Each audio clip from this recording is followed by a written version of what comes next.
Welcome back to another episode on Oak and Rock Fatherhood. I am your host, Zachary Small, joined by the co-host, Anthony Miglierino. And today we are joined by Adam. Adam has been a guest on the Family Alpha podcast. He's been a frequent contributor on the Dad Twitter Spaces. And now we've got him here on Oak and Rock Fatherhood to talk family, to talk finance, to talk focus, and most importantly, to talk about how to set your priorities straight when you're leading a family. Adam, welcome to the show. Thanks for having me. Excited to be here with you guys. Pumped to have you on. Looking forward to picking your brain. Anthony, how you doing, brother?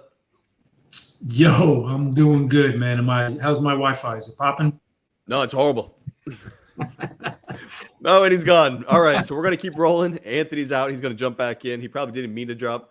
But Adam, for anyone that, let's say they've not heard the Family Alpha podcast, they're new to Adam and what it is that you're bringing.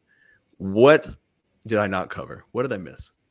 Yeah, I think so. I am a father and a husband, and I would say those are my two primary roles, and I lean into them heavily. And then I have a background in finances, so very passionate about personal finances and sort of the way they influence the family unit and how you grow as a family. And so I joined Twitter to help educate people on that, and with the concept of building out a platform and a technology to empower people to own their finances better. Welcome back, Anthony. Thank you, sir. But as I got into Twitter and started talking about finances, I realized family was a bigger issue and also weighed on my heart more heavily. And so I like to have conversations about how we prioritize our home life and our family and the things that matter the most in this world, with finances just being a tool to help support those things. It's interesting. We were talking earlier about how you speak in two worlds. You speak in the finance world, you speak in the family world, and you have a head finance. So there's a lot you're doing with finances, but you've taken some actions that would go against those who normally, I'm not going to say obsessed in the sense that that's all they live for, but there are some people whose top priority is the bottom dollar of income in the family. And you flipped that. You're a financial guy, but you flipped your finances on their head when you found out that you were having a child. Can we talk about that? Because it sort of goes in the face of what most finance guys are saying. Yeah.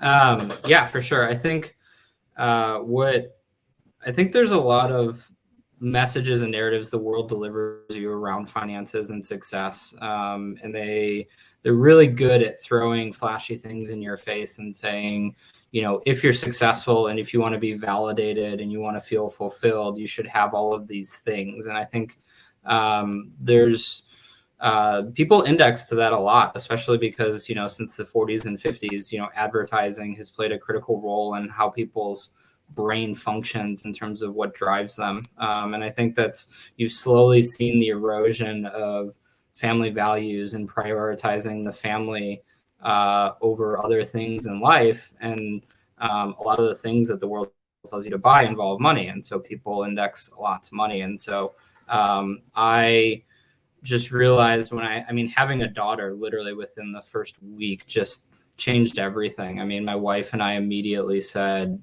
all of these things we've been chasing, careers and cars and houses and stuff, mean nothing because our daughter is the most important thing to us. And so I want to be here to help inspire people to do the same thing, because you need your finances in order to be able to support your family, to raise a good family and whatnot. But at the same time, you can be financially successful and just crush your family by not being present, by not being, invested emotionally in what they're doing. So I'm gonna jump in. If you guys can see and hear me, that would be great. Adam, I know we spoke before we got into this about your situation and how your wife left her job to make sure that she stayed home and raised your daughter, which I think is excellent. I think that is, out of all the things we talk about fatherhood, that is a great example on how to lead your family to a healthy place. And I wish more men did it, right? I wanted to ask you, since you are more of the contrarian, right? A lot of people aren't doing that. What would you tell dads who would say, hey, man, listen, you just don't get it, right? My wife has to go out and work. We need to be able to afford our home, right? Taxes are high. Food is expensive, right? You just don't understand. right? How do you, if you speak to men on finances, and how do you combat that? How do you lead them down a better path where they can be more certain that even though the money might not be as great as they want, this is the right path to have your, I'm not going to say, wife is good to stay home, but either parent, right? It doesn't matter as long as somebody's raising the kid. Yep, for sure. There's a couple things I'd say. And I've said this to a few people, one of the most powerful things you can do for your finances to make an informed decision is to have a plan, to actually like put on paper what the next, say, 20 or 30 years of your life looks like financially. Because that was the one thing that empowered me to be able to make that decision with confidence was because there was a financial risk for sure going down to one income. I will never say that there's not, but when you look at it on a 20-year window, the logic that we used, I'll say honestly, is we got ourselves to about break even financially, but then later on your kids will go to school and you will evolve into different seasons of life. And if you need to, you can always, your wife can go back to work and start earning again. And you can almost catch up financially if you have to. So that's number one, is put it in context. Like, we make decisions financially using our emotions more often than we use data. And so that's number one. And then number two is to take a really hard look at what you actually need to raise a good family in life. I mean, I think when you say something like, we need two incomes to be able to afford our house. Well, should you have that house? Like, at the end of the day, if you think you need two incomes to afford your lifestyle, then in some ways you may be elevating your lifestyle over, the well-being of your family. And so, we've seen, the ROI, the returns that we've seen from having a stay-at-home parent, honestly, are priceless. I mean, they will always, exceed whatever my money does in the market. Our daughter is, she is confident, she's caring, she's empathetic, she's curious, she's engaging. And like, people see it when we go out in the world, and they compliment her all the time. And my wife and I just look at each other, and we know that it's because my wife is pouring herself into our daughter every single day. And that's what gives our daughter like her personality and who she is. And she's going to thrive in this world because we made that financial trade-off to have a stay-at-home parent. Well, I think that's the return that you're looking for, that you're prioritizing, though. Mm-hmm. Some people would rather have that lifestyle than a functional child. Mm-hmm. And they don't admit that. They don't want to say that, but that's the unspoken truth. If you're like, well, we need the house and kids, people will tell you, oh, you're lucky that your kid's so well behaved. I think we spoke about that on the Family Alpha podcast, where it's like, no, this isn't luck. We cut our income in half, and my wife stayed home to be a present mother. And this is the reward. This is the income. This is, the salary, if you will. This is why we did what we did. The functional child you see that's connected to the world is a product of my wife's efforts, which is a product of us prioritizing the child over the 2 new cars, bigger house, whatever, two income lifestyle. You didn't do that. And to Anthony's question and your response, I think that's spot on. I do think that we are suffering from a misprioritization of our lives. Not just our day-to-day, but like our goals, our connections, our relationships. They're not made a priority. Our priorities are who has the newest phone, who has the best camera, who has the fastest car. Like, why are we so focused on external things without giving any credit or any observation and analysis as to whether we wanted a better internal self? How do we prioritize that? So what started you down this path to making that decision? Is it your upbringing? Did you and your wife decide, hey, when a kid comes around, then we're going to make this decision? You already knew that? What got you to where you're living the way you're living and you're thinking the way you're thinking? Yeah, I think a lot of it was upbringing for sure. My wife and I both grew up with stay-at-home moms. So I think we had this deep-seated value that we wanted the same for our children.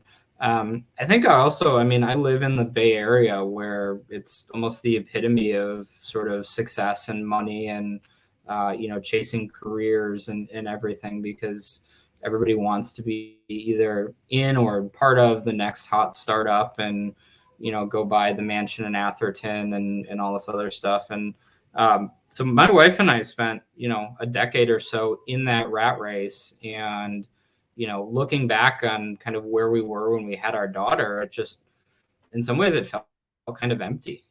I think we'd been part of successful startups. We'd been successful in our careers, but it still wasn't enough. And I think, and I also I worked with executives and stuff who are in their 50s, have, multimillionaires by far, and they're still chasing something. Like they've prioritized their career and their finances over their family at times, and it shows in the way that they show up every day and the way they make decisions, even if their words say that they love their family.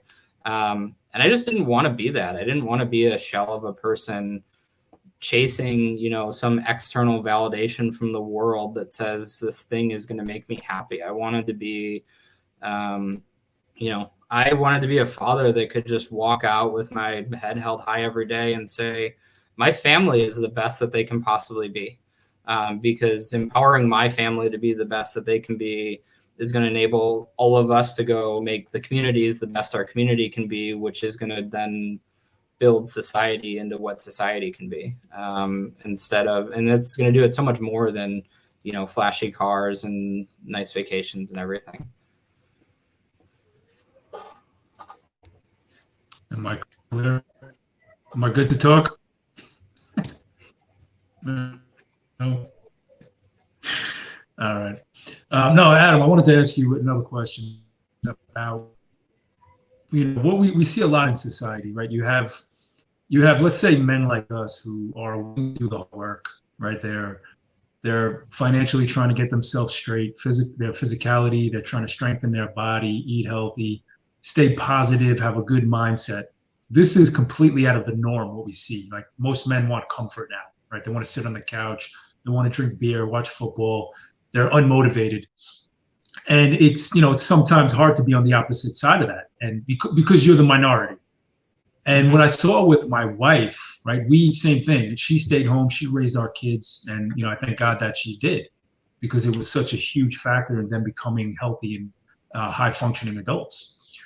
But there were times where she felt like an outsider, right? The rest of society was telling her, women need to go out. They need to be equal. They need to go have a career. You can do whatever you want. And I don't completely disregard that message, right? I tell my daughters that. But I think what happens is they miss the focus of realizing how important it is to be a mother, right? How much value that is in being a mom and raising kids. We talk about fatherhood all the time, how important that is. And I think on the motherhood side, it gets neglected a little bit because there is such a push from a societal norm to get women out of the house and into the workforce. So is that something that you had to maybe had a conflict with your wife, or was she on board right away? Did you guys agree? Yeah, I've been very blessed in the way my wife and I are able to discuss things. We did not have conflict between the two of us, but she very much, I would say she had conflict within herself. I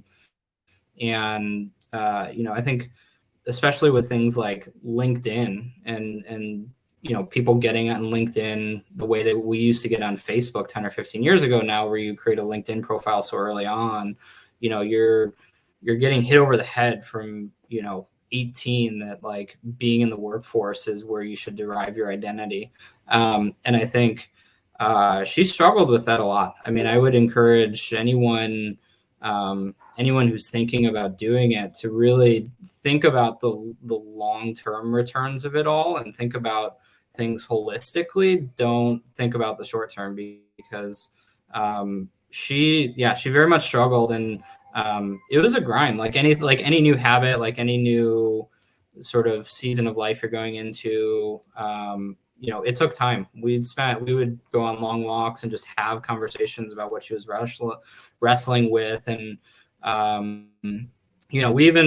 she would stay at home with our daughter for say a year and a half. And then as our daughter started to get a little bit older, she started to feel this yearning to go back to her career a little bit and to like find a different side of herself. And so what we ended up doing is she went back to work part-time in the middle of the day for 3 or 4 hours a day while our daughter napped. And she did that for about 6 months. And I think what she found was, it was pretty empty. Like she had this notion of a career in her mind of what it meant to be that she thought she still wanted. And then when she got back into it and started testing it out, it wasn't what she was making it out to be. And so, if anything, it was grinding her. She didn't have much margin in her life. And so, eventually, she came to terms with it and said, like, my identity is a mother and I want to lean into that full time and I want space to rest and things like that. And so, the way I viewed, again, if I were talking to fathers, if I had to give you advice in that, trust me, I told my wife repeatedly, like, what I was seeing from the outside, and she wasn't necessarily getting it. And that was okay. I think what I would encourage fathers to do is to support your wife and give her the space to wrestle through with that big life change, like on her own terms. And so, I supported my wife when she wanted to go part-time. And when I saw it wasn't working, I told her, but I also let her continue to do it until she got to a point where she said, I don't think I should do this anymore. And then I said, okay, I support you. So I would, encourage husbands to be patient with their wives through this transition and sort of support the thought process without trying to dictate what they should be doing. So you wouldn't force her to stay home because you said so? No, yeah, I would not force her to by any means. That is a recipe for disaster in a marriage. No, I'm messing with you, Adam. Yeah. No, and it's like we say how important having a father figure in the home is, or having an actual father in the home, right? We see the statistics; they're completely damaging to the future success of a child. And I would, there's never a time where I would say, tell another man, if you have a child, it's okay, do whatever you have to do. I would say, no, dude, you have to take responsibility.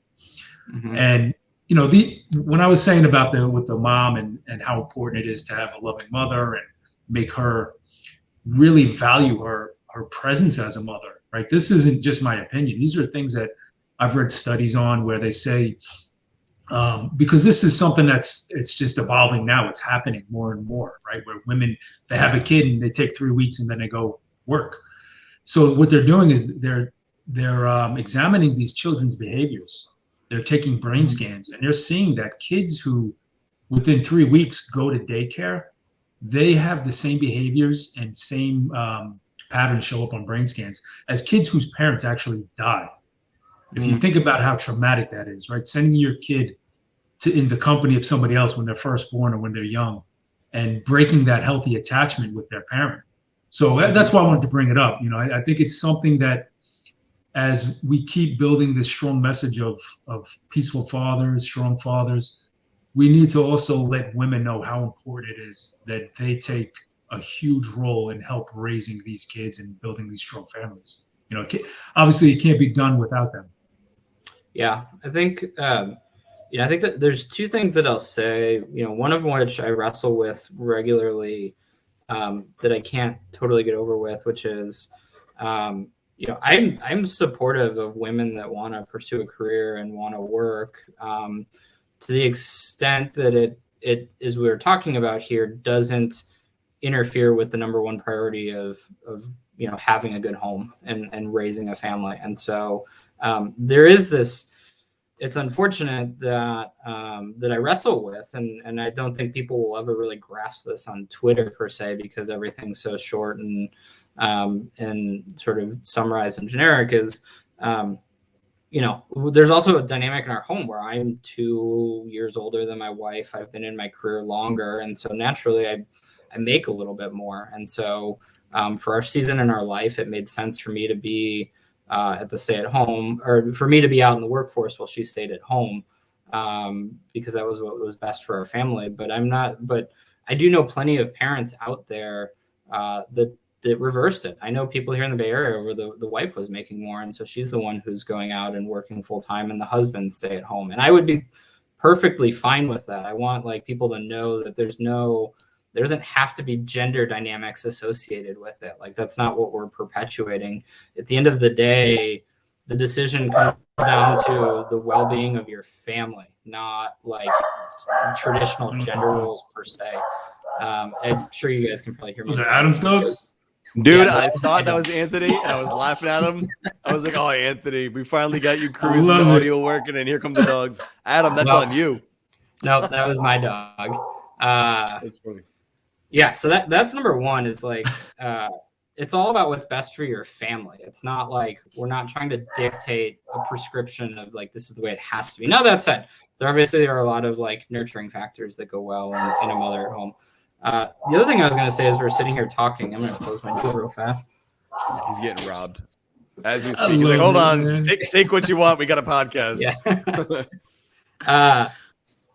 The other thing that I think that like society is struggling with is, and I've referenced this a couple of times, the notion of like seasons and like your priorities shift as you go through different stages of your life. And what I think you end up seeing a lot of with fathers that are not present fathers is this, they don't know how to sort of own the season that they're in and reprioritize the way their life works. And so what they end up doing is they have this life that they appreciate that social media has told them is really successful when they're single.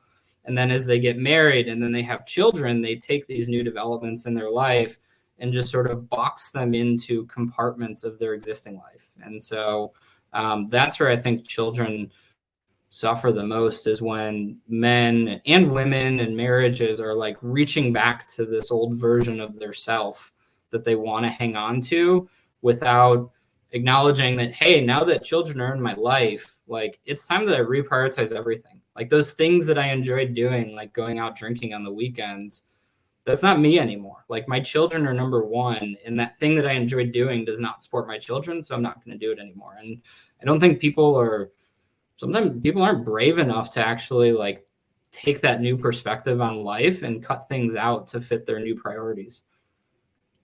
I think a lot of that stems from fear. You know, when you grow up and you've got to let go of the childlike world you're living in, it means, well, there's going to be no fun. And they're afraid of losing that. And they're afraid of, oh, I had such a good time, I want to stay here. Well, that's not life. You can't be a perpetual adolescent. Mm-hmm. At some point, you've got to grow up. At some point, you've got to take responsibilities for these new things. You know, it's interesting that you say that. I was going to ask you, you mentioned seasons multiple times. And right now, there's nobody in my house. So when we moved here, we had asked our kid, we were homeschooling before. And we said, would you guys like to go continue homeschooling, or would you like to join the school system in North Carolina? And they both immediately, we want to try the schools. We want to meet those kids, you know, see what it's all about down there. It's a whole new experience. My wife and I thought for sure they were going to say homeschool because they enjoyed us. That was not the case. So against our wishes, we had fully planned to have our own little school like in the home. We're like, all right, this is what you guys want to do. It is a new place, new friends, all that. Sure, you go there. Well, that changed a lot because now the kids were out of the home. So we had a whole system, and we found this out like right before we were coming down about like signing up for school and whatnot. So we moved relatively quick. And because that happened, we're like, all right, you guys would like to go to a public school. Jackie continued to look around, and she found that she had always wanted to do cosmetology, like hair and stuff like that, and makeup. And she always kicked it down. In high school, she kicked the can because she wanted a professional career. In the military, she couldn't stay. We moved too much. She had to be home for the kids, so she kept kicking it down. This opportunity, when they went to school, they're gone most of the day. She found a school whose hours aligned perfectly with their hours, to where they get on the bus, they do their thing, and when she comes, she gets home and they get home at the same time. And because this worked around the family, she finally did it. And she was able to achieve a goal that she couldn't achieve before because we had the kids. But never did it settle into her that like, oh, if I don't do this right now in my early 20s, I'm never going to be able to do it. It's eventually I'll do this when it is right for the family. And I think that short-term mindset, that is an issue that is running rampant. People think if I grow up, like I was saying, that fear, I don't want to become an adult, it's no fun. Yeah, there might be a time where you're not going out and doing as much. You know, there might be a time. Right now, you have a 2-year-old. You're not doing things that you can do when you have a 7-year-old. You're not doing things then that you can do when you have a 15-year-old. I can't do certain things Anthony can do until they're of that age. There are certain things, just milestones, when my kids become adults, to where I can do different things with them. When your kids are my kids' age. So there is seasons to this. Mm-hmm. But as these kids go through them, the parents should recognize it's not that your mom and you stay at this plateau forever, or your dad and you're here forever. your mom or dad, and as the kids grow, you get to do things too. And that's going to be different for every person. I use my wife as an example because she just shot me a text about how she's so happy in class and they're doing new things, but she just waited until the time was right. But she did have jobs when I was in the military. Every single one was around the kids, was around the family. So she came from a home. She just wanted to support, contribute, and just, you don't get paid a lot when you're in the military. She's like, I want to help with the bills and whatnot. And so she had like these side jobs. She'd be done with them before the kids got home. She'd be done with them before the kids woke up. You know, they were always around the family. And I think that is a way that a lot of families, if they were to reprioritize things, they could make it work until they were at a position to where they could do the thing they wanted to do. But if you're too afraid to even commit to it, you'll never make it to the next phase. So you have to start. You have to actually jump into it and say, all right, we're going to do this. We have a goal. We will get there. We'll align our values to get to that goal. And unfortunately, I think for many, when you're caught in the system, you never get your goal. You get a goal that you were allowed to have. You get that nice new car, but you don't get the freedom that you wanted to be able to travel, to be able to go and do things, to be able to get away from the system that's really holding you in. And so that trap, what I love with what you're doing with the finance side, is helping people see, well, how do you position yourself to live the life with your family that you want to have? I think that's a really needed message. That's why I'm wicked pumped to hear and see you grow. Yeah, I think there's two things again that I'll say to that I love about what you're talking about. Number one is, I think about it like the mindset when you're working out and you're lifting weights. Like there are so many times you're going to go into a workout and it hurts and it is painful, but you don't just stop your workout. Like you push through. You say, like, my ultimate goal is this vision of this healthy body that I want, weeks, months, years down the road. You don't just stop. And I think so many times when things get hard, particularly with parenting, because guess what? They get hard and they stay hard. We just sort of like clam up and we crawl into our shell and say, like, this is too hard. I don't want to like do it anymore. And so I sit here and look at this season that I'm in with a toddler, which is exhausting. And my wife and I at 7:30, when she goes down to bed, not my wife, but my daughter, when my daughter goes to bed at 7:30 every night, like we're just exhausted. And so sometimes, we find ways to find energy for ourselves and do different things. But there are a lot of nights that we just want to like sit on the couch and watch a movie because it was just one of those days. And so, Twitter will tell you that we're wasting our time. We should be going and building a side hustle and we should be, doing all these other things. But at the end of the day, I'm sitting here saying, like, I'm in a season where I need to lean into rest sometimes. Like I need to, I need to prioritize my family, give them my energy. And then in my free time, I just need to rest because it's exhausting having a toddler. But it's not always going to be that way. Like I need to grind through this for the sake of my daughter and my wife, and I need to be there for them and do what it takes. So that's number one, is just, as you said, having that long-term perspective, I think changes the way you actually grind through the adversity of an individual season. And so that was, we talked about my wife's career earlier. That was one of the conversations we had, which was, yes, you're giving up you're putting your career on hold now, but that doesn't mean it's permanently gone. Like, as we said earlier, there are going to be moments in the future where our kids go back to school.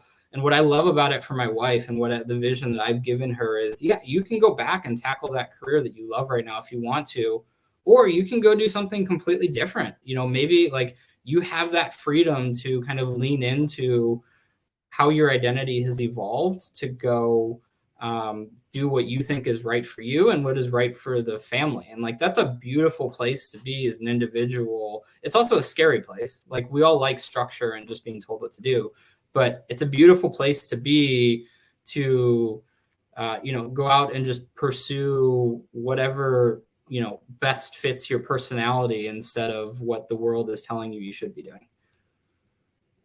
So there is a lot packed in that. That was a hell. No, that was fantastic. Go ahead, Anthony. No, I was going to say it's sort of how we've been conditioned, right? We say that there's no work-life balance. So as men, right, we've been told that you have to go out and work and you can't pay attention to your family. Well, not that we've been told, but it's kind of the group think of what we've seen generations past, right? Go out and work hard, your career, build a career, be successful, and you're not going to have time for the family. It's the same thing with they're telling women, right? Take time for your family, and you're not never going to have time for a career. I mean, if you think about it, we're on this planet for a significant amount of time, right? You can accomplish a lot of things, and I think the message is important to tell our kids, right? That yeah, you have one life, but you got plenty of time to get to start doing things, to meet the right people, to find a spouse, to raise kids. I'm not saying wait till you're in your 50s to have a family, but when you're young, man, be creative, explore the world, do what you have to do, and find out a little bit of who you really are. Because a lot of what we see now, we see these men who they, especially on Twitter, right? They're chasing status. They're wearing those masks that you were speaking about before, and they're really into materialism, and they're really into getting all these things, and they're setting themselves up for failure, right? Because they're trying to get something without having, like you said, a plan on what finance really is, right? What building wealth really is. So then they want to have kids. And now there are however many hundreds of thousands in debt, right? They got stupid cars, they got college debt, they got all these bad decisions. And then they bring a kid into that, right? And they meet a woman and they say, hey, we're going to start a family. And now they're behind before they even get started. And it's scary for a lot of men, right? You don't know what to do. So I think your message, what me and Zac talk about, right? If we can get the kids while they're young and get them ahead of the curve, right? To be responsible, like Zac was saying before, have fun, but know that there's things that we have to get done, right? As you mature, there's different steps to this, right? As you become a teenager to a young adult, you have to prioritize, right? You really have to take the time and invest in your future self, or you're going to be a mess later on in life. Yeah, I think one of the other thing I was going to say earlier that I think is important for men and women in their household to remember in terms of this concept of seasons and evolving your priorities is that, one of the things I've learned is that it also takes a lot of patience and dedication as you transition through each of these seasons. Because like every season is going to require almost a new routine and like a new set of circumstances. And I know in our household, every time we change the routine, it takes like a week or two for us to actually get into that routine again because everything got disrupted. And so what I've learned in the concept of being a father is it's exhausting when I move into this new season and this new routine, but eventually the things that I'm doing every day get easier, they get more efficient, they get more routine. And then as that efficiency creeps into my life, it creates more space for me to go do other things at the same time. So maybe for a week or 2 or 3, we've got this new routine and I can't work out 5 days a week. Maybe I just have to like creep it back to 2 or 3 or something like that. And that's okay. Or, maybe I can't go out and see the guys for a week or 2 because I'm helping with a bedtime or something like that. Whatever the answer is, like, don't see this sort of like sacrifice of things as permanent. Like your life will continue to become more efficient. You will get used to the things that are going on, and it will give you more opportunity to go reinvest in other things that matter. So you're talking to a guy who right now is in a phase where walking from this office to the chair that's in the other room is probably the most monumental task of my day. So we do go through phases. Sometimes they're chosen, sometimes they're planned, and sometimes they find their way into your life. So right now I'm living that with this double hernia thing I've got going on. But Adam, you said something earlier about how people at 18 are expected to choose their life path. And that's something I'm teaching my kids, but in the opposite. Is like, look, you build you, and there are going to be multiple things that you want to do, multiple jobs, multiple everything. Your job does not define your worth. The title of your position does not define your worth. These are just the things you do. These are titles that you earn or are given, and be that a title at a job or the title of father. When you get that title, that means more to you than whether you're a lower level manager, upper level manager, whatever you want to call yourself in the workforce. That's just to make you money. That doesn't define who you are as a man. It's what you do. Being a father only is a product of you having sex.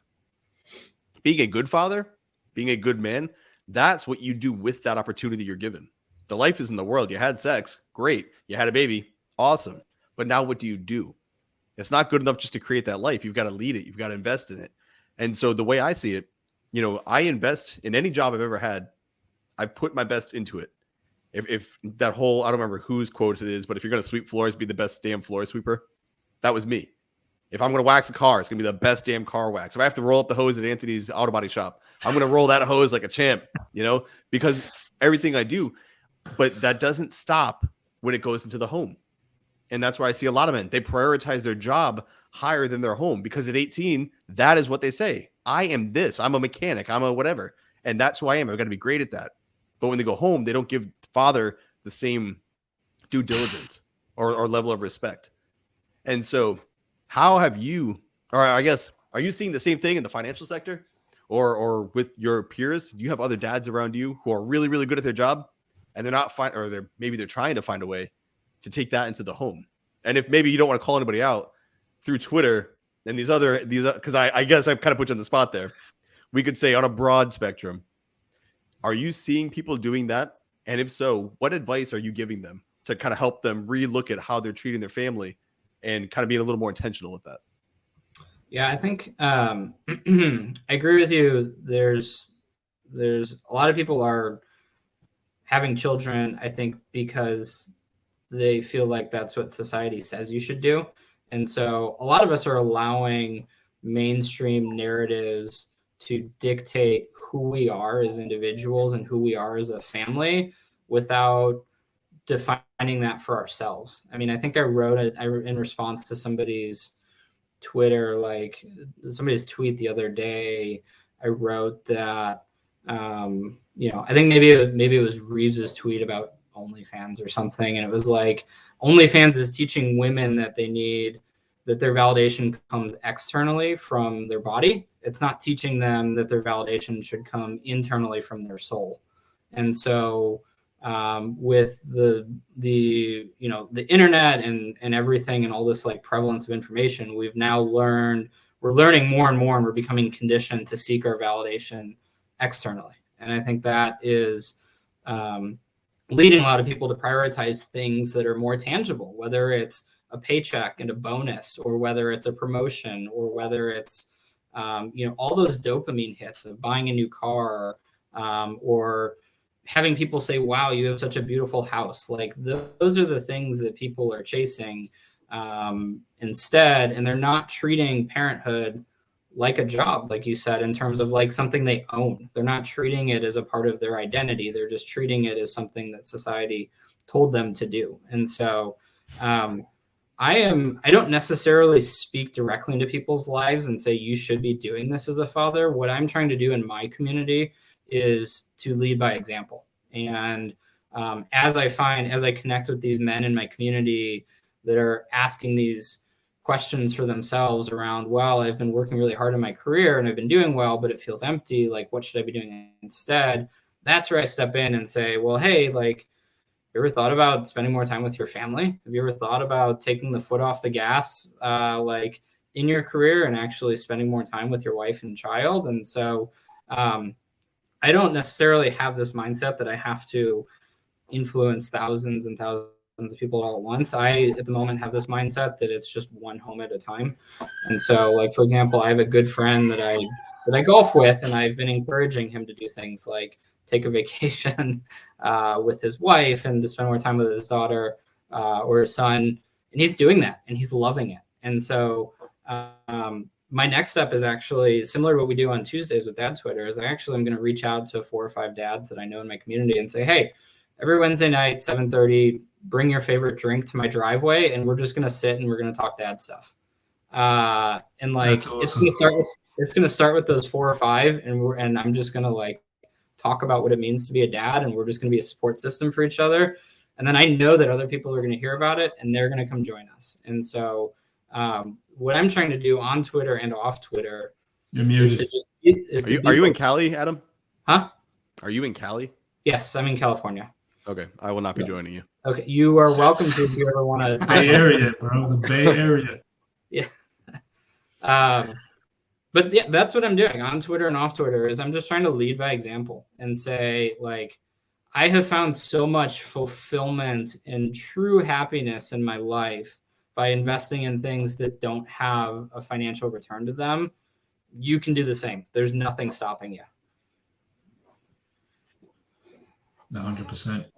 I'm going to throw a shameless plug at peaceful parenting based on what you said. Was excellent, Adam. There is a lot of this external pressure, external validation. We see these young girls on OnlyFans and, a lot of inappropriate behavior, promiscuity. There's a lot of things going on that most parents don't approve of, but yet it keeps happening. So if we take it back to the peaceful parenting side, that external validation starts from the moment your child's born in your home, right? If we're using manipulation to control our child's behavior at a young age, that is where they're starting to look for that external validation from their parents. And we keep feeding into it, right? We keep saying, oh, if you don't clean your room, you're going to go in a timeout. So that's withholding love. So this is where they teach, hey, if I behave a certain way, I'll get love from my parents, right? If I show them something that they like, they'll accept me. And I think, if we can start to understand this a little bit more in depth, right? How important it is, peaceful parenting, positive parenting, how we treat our kids in the first 3 to 5 years is very important. It's going to shape their personality, who they become. And it's crazy because when I hear people talk about OnlyFans, and that's not even a topic or a conversation in my home. My daughters have way more self-esteem to even think about putting themselves into a position like that. So we don't even talk about it, right? It might come up and say, hey, did you see how crazy, I knew that girl from high school, but it's something that I want to keep trying to have fathers become more aware of, right? It's a direct, I'm not saying it's 100% correlation, but there is a direct result of how we treat our kids and who they're going to become and how they're going to seek that external validation. And it's not just our girls, right? It's our boys as well, right? If everything our son has to do is to get our praise or our acceptance, you better believe when he grows up, he's going to be searching for it from other men, right? Whether that's, oh, you got my back, and going in to get into a violent fight with, 20 other kids with box cutters and, all this crazy shit these kids do nowadays. Nobody just fights, fist fights. It's gang wars. But this is how, we try to prove stuff, right, as young men. And I think what happens is, again, they get trapped in that materialism, that machoism, and it's all a mask. It's all fake because they're seeking that external validation. So I just wanted to throw that out there because what you were saying was excellent. And just to kind of drive it home, right, it's important to be a peaceful parent when your kids are dependent on you and young in the home. Yeah, I think the most powerful, most impactful, most peaceful moment of my life, I wrote a thread about it, was when I had nothing. All my money was gone, my relationship ended, my job went away, my startup failed. And in that moment when I had nothing, I had to look inside myself and kind of define who I was as a human being. And I leaned into my faith. I leaned into my relationship with God in that moment and said, this faith is going to define who I am as a man and how I approach the world and where my validation comes from. And that was 8 or 9 years ago, and it's never changed. And I've grown as I go through this world. It doesn't matter what happens around me, because everything I do to engage with this world and everything I do to interpret what's going on around me is viewed through the lens of that faith and through that definition that I created for myself with God that was dependent on nothing other than that relationship. And I've carried that into the way I've built a home. So the way I engage with my wife and the way we teach our daughter is that it doesn't matter what's going on around us. It doesn't matter what people in our community are saying or what they think about us or what they think about the cars we drive or none of that matters. What matters is the three of us as a family unit. And it matters how we engage together. It matters what we think of each other and how we support each other to be better. And I think that is, and it's hard too. Don't get me wrong. I get the dopamine highs of Twitter. I get the enjoyment of getting a bonus at work or a promotion. I get all of those things. But at the end of the day, when that initial emotional high wears off, I need to be able to cycle it back into my faith and say, none of what just happened in that last 2 minutes where I got that dopamine high actually define who I am. Like, I'm not going to get caught up in it. I'm not going to take that dopamine high and go share it with other people so that they can give me more dopamine highs by congratulating me. Like, at the end of the day, I'm going to relish in my success, but it's all within the context of building a better home and serving the kingdom of God. You know, that compass, the true north, you know, for me, I call it the cornerstone. You know, it's family. That's the cornerstone of the decisions I make. And the way I'm operating from there, you see it in these little details, all the reps and all the things that I put in all the time. You know, you see a lot of what I say on Twitter. You see a lot of what I say on YouTube, things that Anthony and I have said in the Oak and Rock Fatherhood. You see all these things and they're great to hear. Everything you're sharing is fantastic to hear. It's the things that people don't see that keep the three of us going, that you can only experience it by building that life. You know, and to use this wound since it's fresh, I'm normally the front runner on all the things we're doing. I'm the motivated dad. Let's go. We're going to go to the park. We're going to go do this thing, that thing. Dude, I can't walk. Like, I'm crippled right now. But my son, Excuses. hey, can I help you? Can I help you? Can I do that? He was taking care of everything when I came home yesterday from surgery. My daughter, by the minute, can I help you? Is there anything you need? Do you want anything? Would you like me to put this? Do you need a new pillow? Dude, like every minute. My wife basically turned this home into the perfect place for Zac to be wounded. There's blankets in the right spots, pillows in the right spots, food in the right spots. She set me up for everything. And I'm looking at this and I'm like, man, this is the stuff that people don't see. This is why I do this, because we actually care. When shit hits the fan, we circle around each other. We take care of each other. We're looking out for each other. You don't have to ask. It's an inconvenience to them for sure. I'm normally the one leading the way, pumped up, and now they got to take care of me, and I'm the dad. Dude, you see all these guys online saying if you show weakness at all, you're a beta. Your woman's going to leave. She's going to go find somebody else. Your kids aren't going to respect you. They say all these things, but they say it because they're not living a real life. These are things they've heard. These are things they've been told. These are nightmares that they've had in their head based off of the PTSD from past relationships where they got burned. But none of these are actualized. Because if you do have a strong relationship and you do lead intentionally and you make your family a priority, when you're down, they make you a priority. And that's what I love about what you're saying is by having that compass, by knowing where your true north is and by making a family a part of that, when you get hit, you know, you're saying the dopamine and you got a viral thread going, you got a bonus at work, it's a great day for you. But tomorrow you get your account banned. Oh, and by the way, they're thinking about firing you. And you're like, for that high to low, but your wife, your daughter will be there and be like, hey, we love you. And you're like, because of that, because they're like, hey, wherever you go, we go. You're like, I got this. And that gift is something I wish every man could give themselves. And I'm running out of juice with my breathing. It's like starting to hurt. So I'm kind of out of steam with this. I had some more to say, but I'm going to pass it to Anthony because That's good. I think Adam definitely might get banned too. You know, that message of strong fatherhood. That's one they frown upon in society right now. So you're on the radar, Adam. And just to be clear, what Zac was saying about how his kids help out, you know, if you're new listening to this, you don't know Zac, there were no threats or bribes to make his kids comply. What his point and his message was, it's done out of cooperation and a mutual respect that's been built for years within the family. So I just wanted to emphasize that, make sure that the listeners know. I'm glad you cleared that up. I mean, I think Adam, go ahead. I was going to say that's one of the, I think people really underestimate the power of servitude in a marriage, whether it's for your spouse or for your children. There's this sort of, you know, I think it defies logic that you would sacrifice yourself for the well-being of other people in your household.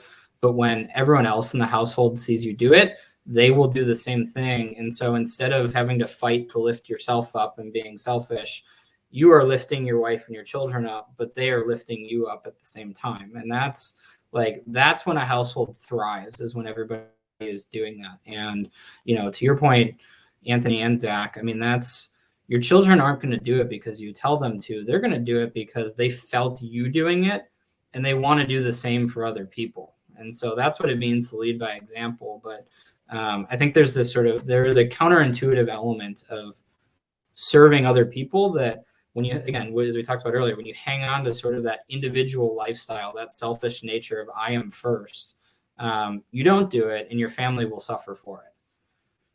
Oh, 100%. You know, and see, I was gonna say not 100%.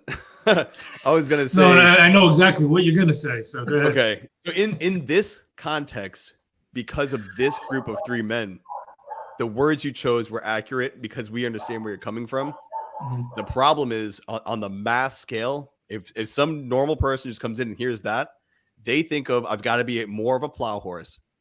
I've got to do more of the chores. I got to do more. And they're not understanding you're talking about leadership here. You're talking about leading the family by example. And they hear that as well. If I do the dishes, my kids will love me. If I become a walking paycheck and then I earn that beer and Netflix when I get home, they hear servitude as submission to the family. And you're saying if you put yourself first, you're being selfish. But how can you bring value to your family if you're not putting yourself first because you're not instilling value in you? You're constantly giving it away. And I understand I'm speaking two languages here. One is what you meant, and I know what you meant. The other one is what I'm afraid people will hear. And I want to make sure we address that because a lot of men, that what you said is the opposite of what they need in the sense that they're already putting everyone ahead of themselves to be a good man. And if I sacrifice myself, I'm a good father. And that's not the whole story. Yeah, there are a lot of speeches I passed on. There's a lot of trips that I passed on because it didn't fit around the family. I did sacrifice myself. There are a lot of times I go on speeches. I go to do these things specifically just for me. You know, Anthony and I, we were talking, we're going to meet up, grab a cigar, hang out, do whatever. Maybe that's just me going. I'm not going to see my family that Saturday, whatever. Well, why would you put yourself ahead of your family? You're a family man. I have to build me up. So when I go home to that family, I've got energy to give them. I have more of me and they know why I do what I do. And so I think there needs to be a balance of men who are hearing this to start thinking like that. Thinking, oh, I'm not going to be selfish in the sense that it's not all about me. It's about me. I'm going to grow my clan up. It's about us. We win. You know, I help out. So my wife going to the school, she said, oh, it's too much money and I don't need the time. I was like, no, you need to go. This is that chance. Those kids are in school. This is our window. We're not going to get a window like this again. Same thing with my kids. Confidence, you know, building them up, inspiring them, motivating them, constantly supporting them, building them up and serving them in the way that you were saying. But it's almost like there's two discussions being had there. And it's important we know which one we're talking about. Yeah, you make a good point, and I totally agree. I think that's the dynamic that exists in our household too, which is I think one of the things that's crucial is communication with the spouse. I mean, what you just said there, where you encouraged your wife to go do something, like you're in that moment, you're doing it to say, you know, we're sacrificing money. And there are times that I will do it to say, you should go do this thing, and I will take over the parenting for a couple hours because that's what we need to do. But the reverse happens when we both do it. There are nights where I say, the guys are getting together, like I'm going to miss dinner and I'm going to miss bedtime tonight. So it's entirely on you to do the whole thing. And my wife will say, I get it, go do it. Like it's that, like you're mutually encouraging and sacrificing at the same time.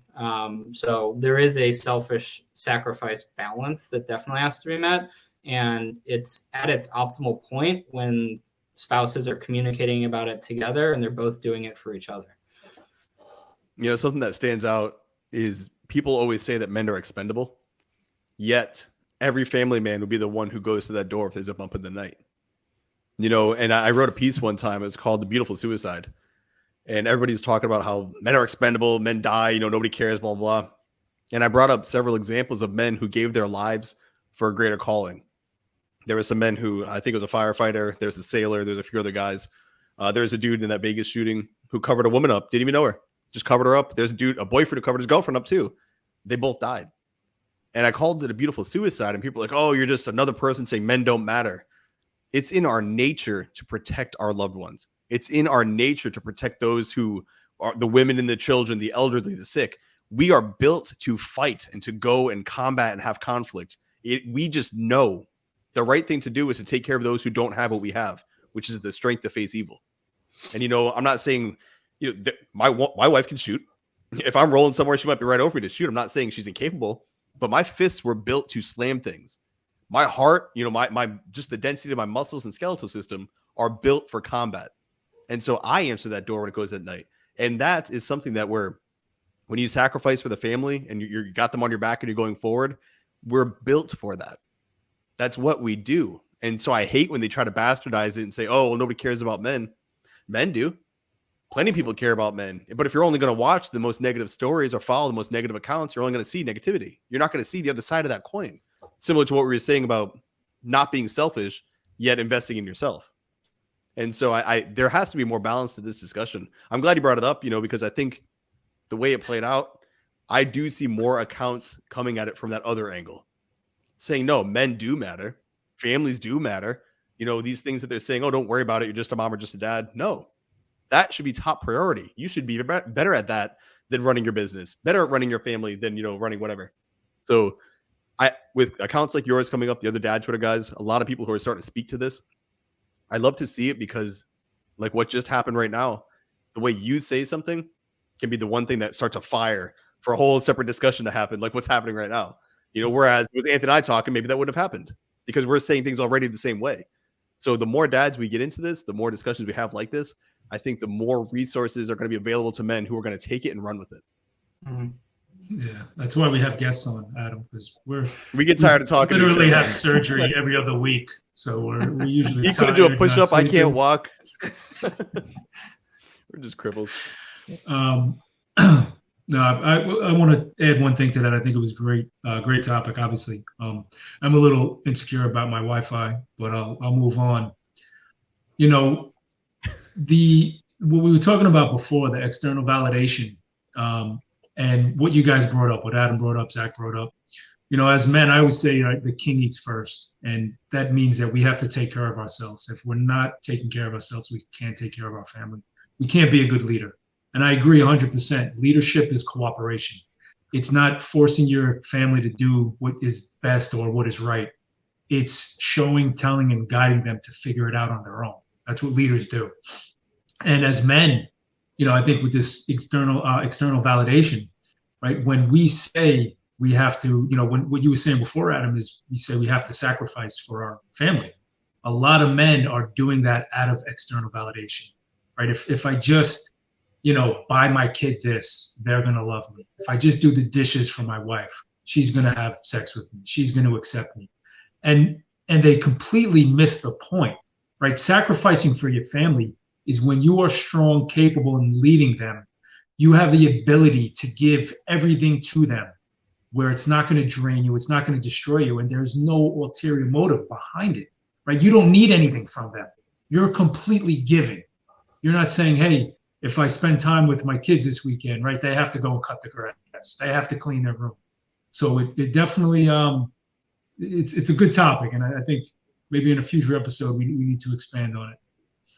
Yeah, I think when I think about serving my wife and it's just serving the home and did we just lose Zac? We don't need him. Don't worry. Okay. When I think about those things, like I don't do any of those for some sort of, for a reward per se. I don't do them with this like Pavlovian response that like, if I do this thing, a treat's going to come out. Like I do them with one thing in mind, which is how can I create the best home and the best environment for my family to grow and to thrive and to be successful.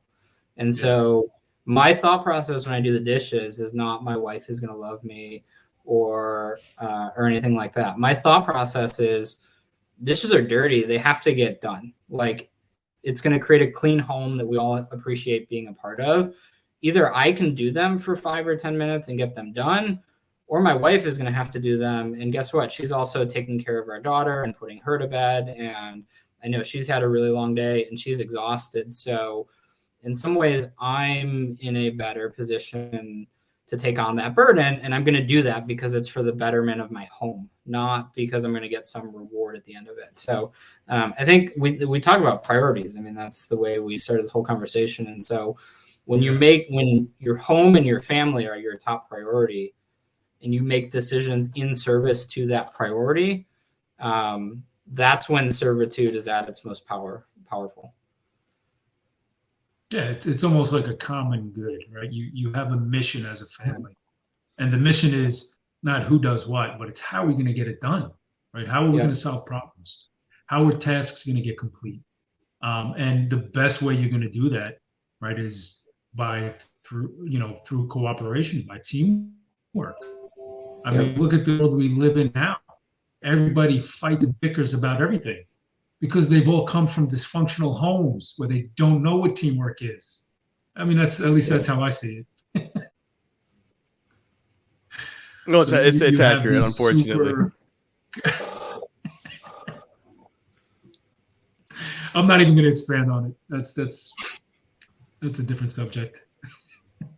Adam, for people who enjoyed your message, what's the best way for them to reach you?